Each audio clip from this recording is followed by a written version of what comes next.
quite a while ago. That's when I graduated from high school. And was always interested in UFOs. So I went to this party, which I really didn't know these kids that much. And I like when Grandpa could have met Louis Armstrong. No, that's a different one. So anyways, I sat down by this girl. I never met her before, and we started talking about UFOs. Oh no. And she says, "Oh, really?" I kind of remember. I kind of believe in them too, you know.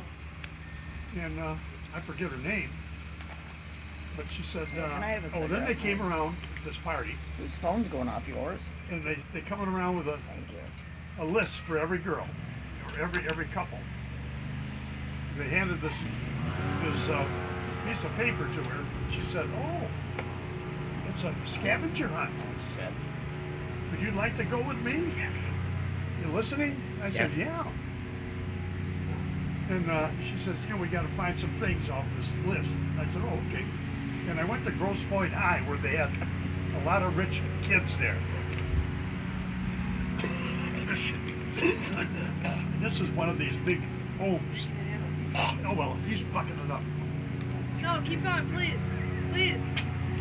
This is the good story. So then she says, I live a couple of streets over, and these are all mansions.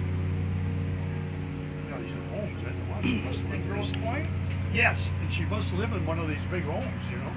Sure enough, we're going down that street, and she says, "Oh, here's my home." You know, I said, "Oh." She says,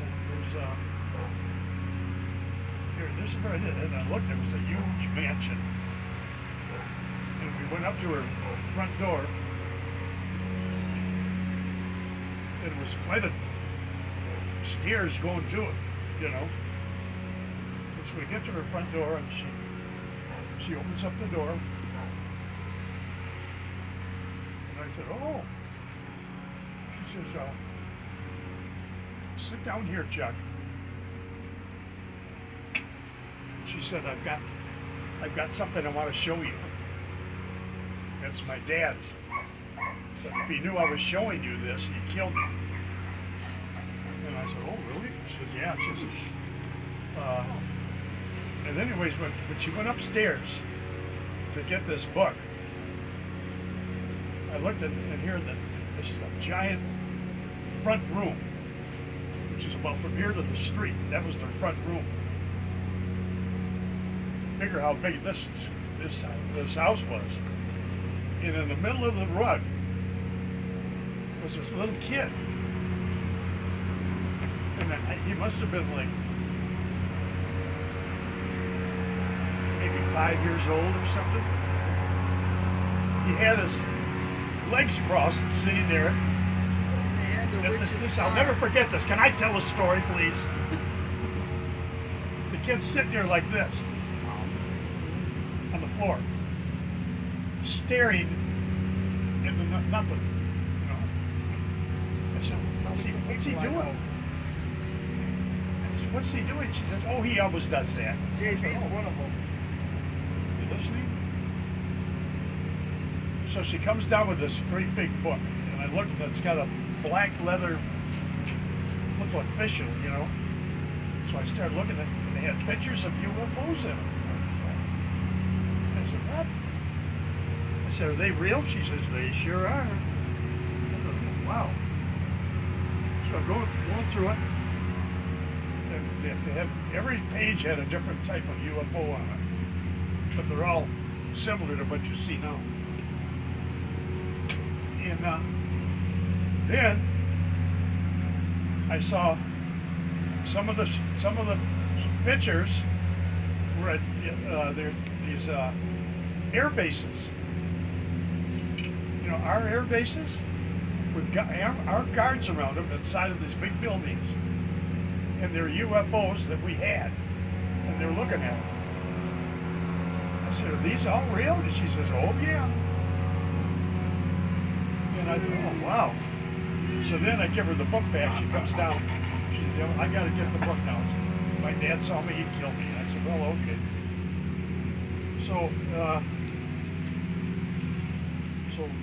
I was afraid of her. I was scared of her.